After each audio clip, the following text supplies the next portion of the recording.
the 6th victory for Hendrick Motorsports here at Texas Motor Speedway and your 70th Sprint Cup Series victory of your career.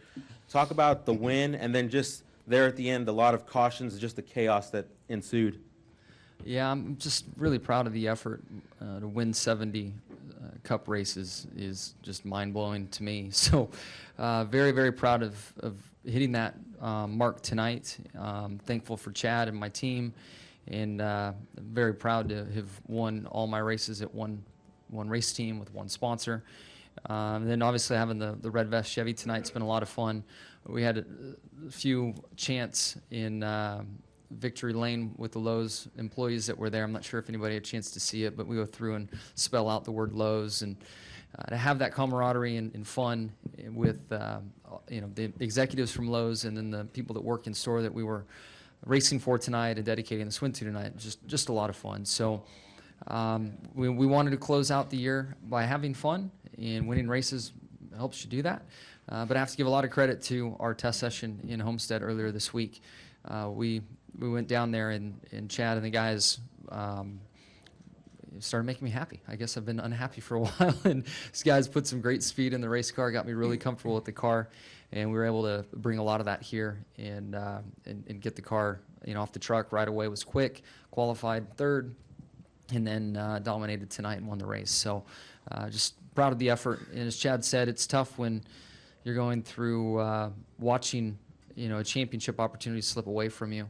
But you guys ask me questions in here about us raising hell with one another on the radio, but that's part of the process. That's one thing that's been good about us is we've always been able to be honest with one another and say the tough things. And sure, you might not like to hear it, and you might sting a little bit, but it's what's kept us together for all these years and has provided these 70 wins and 6 championships. So I'm just happy to be here and very happy to have our speed back and look forward to these next 2 races. We're going to take one more question for Chad in the press box, and we'll let him go. Chad, ChrisKnight@catchfest.com. Is it safe to say that you're going to take this chassis to Homestead? No. Is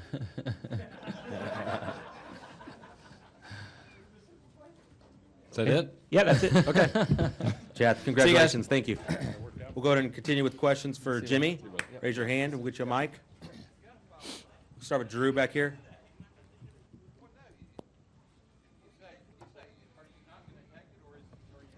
Jimmie, Drew Davison with the Fort Worth Star-Telegram. Can you just talk, do you think having a non-chase driver here for the 2nd consecutive week takes anything away from the chase, or kind of how do you view that?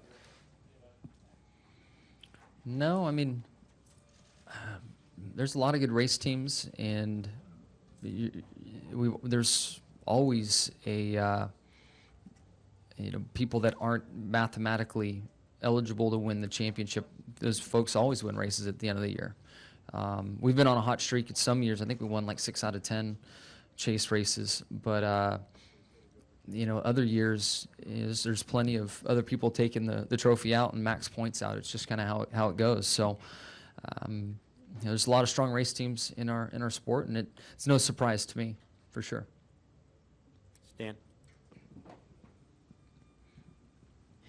Stan Creekmore with Competition Plus. Jimmie, as we talked the other day,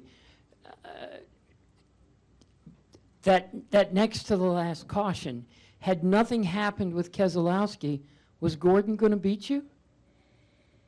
It seemed like there was a bunch of attempts at the green-white. There's one where Jeff was gone, so if that's the one you're speaking of. No, the next one after that.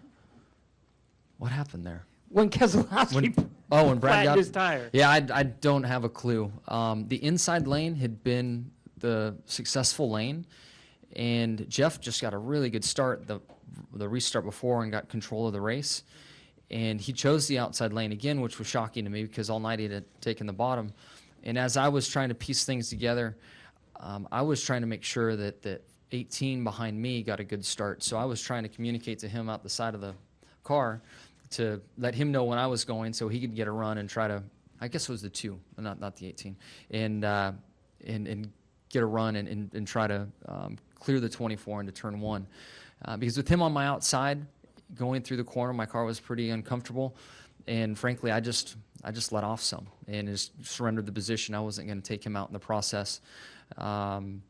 And that's how he got by me the one where he checked out, and then I was just trying to hold off the two the best that I could. And when things changed and the 24 wasn't on my outside, there was no need to lift. And I left it flat on the floor all the way through 4 and just cleared him off of turn 4 and came to the white at that point. Any additional questions? Bob? Bob Hocker, Sporting News. Chad was talking about the Homestead test and you guys finding something and kind of going back to basics. I'll ask you the same thing I asked him. The fact that you kind of started in 2015 mode, do you think that kind of helped kind of the learning process? Yeah, I think so. You know, the 2015 package, the way it sits, what I felt with the power out, and even though there is some downforce taken out of the car, you still carry a lot of throttle. I'm hopeful that in 16 we can take more downforce out. Your effort and the way you drive the car was very similar to what you have in the 14 package, but just at a slower pace. And you know, there weren't many cars in 15 form, so we were kind of on our own little island, pretty calm, relaxed atmosphere, and just working through stuff. And you know, definitely hit on some things. So I don't. I mean, maybe the calm environment of being in 15 form helped. And once we got rolling in 15 form, I mean, I was hurting people's feelings in 14 configuration and pulling away from them out there with low horsepower. So we knew once we got our car into the 14 configuration on day 2 that we'd be pretty quick, and that happened too. So yeah, I think being in 15 form down there helped us. Tom? Hi, Jimmie. Tom Jensen, FoxSports.com. Congratulations on the victory. Thank you. You said when you were in here for your media availability that you are okay with this point system because it's what fans want. Do you think fans want to see fights after races? And do you think the way the aggression Keselowski is showing is really going to hurt him down the road with his fellow drivers? I need to see what happened with the 2. Based on Jeff's frustration, I would assume that it was pretty aggressive, and Jeff just doesn't go crazy like that and chase people around and after a race. But it can, you know, I think,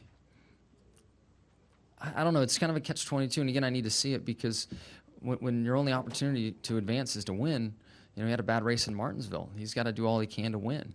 So, you know, the system is breeding this, and it was by design. I think Brian France sat back and looked long and hard at this and was hopeful that these moments would happen.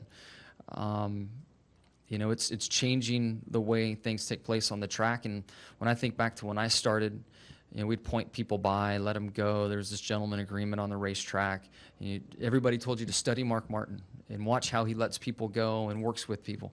That stuff hadn't happened in years. I mean, we'll cut each other's throat any chance we get. So, I mean, it's just trending that way. We'll see what it means for the future for Brad. I feel like on track, he does a good job. I think he gets himself in more trouble off the track with things that he says, personally. So we'll see how things proceed from here and how he handles all that. What was the first part of the question? Do you think this is what fans want? I don't know. I sat in here and made those comments earlier and then watched my timeline fill up with people telling me that I had it all wrong. And, you know, from a diehard fan standpoint, I don't believe that's what fans want to see. But I'm confident that tomorrow will be on the front cover of every paper, and we're trending on all the social stuff. And heck, you might even make it on the Today Show or some of the other mainstream television shows because there was the fight and there was crashing and all of that. And that's unfortunately what leads to those big headlines. And that's kind of the point I was trying to make all along. And I don't know what the right answer is. You know, tonight, I hope people tuned in to watch, but you just never know. But again, my comments come from a place of caring for our sport, and I want our sport to be viewed, and I want fans in the grandstands. And at the end of the day, that's, if I make a comment in here that somebody agrees with me or doesn't, all I care about is our sport being successful, and you know, trusting Brian France and the executives at NASCAR to take us down that road. Joey?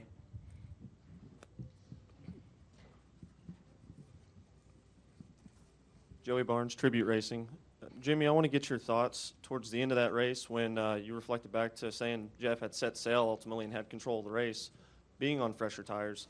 Knowing that he's in the chase, last Hendrick car standing, fighting for this championship, where do you stand what are your thoughts whenever you're behind him, knowing that this race is drawing to a close? Yeah, I tried to give him plenty of room today. Didn't race him like I did the other competitors on the track.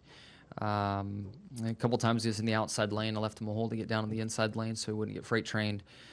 The restart where he got by me, I didn't run the corner flat. He was, on my outside, and my car wasn't real comfortable, and I would have been an idiot to leave it flat. And if the car got away from me and took him out, it would have been pretty bad. But the flip to that, when the 2 was on my outside through 3 and 4, I mean, I didn't have anything to lose, and it wasn't the 24, so I left it on the floor and made it, and it stuck. So, you pull back a little bit and just try to protect and just try not to cross the line. And that's our job as a driver, is to walk the fine line. And I just made sure that I had a little distance between me and the line and didn't do anything stupid to the 24. Yep.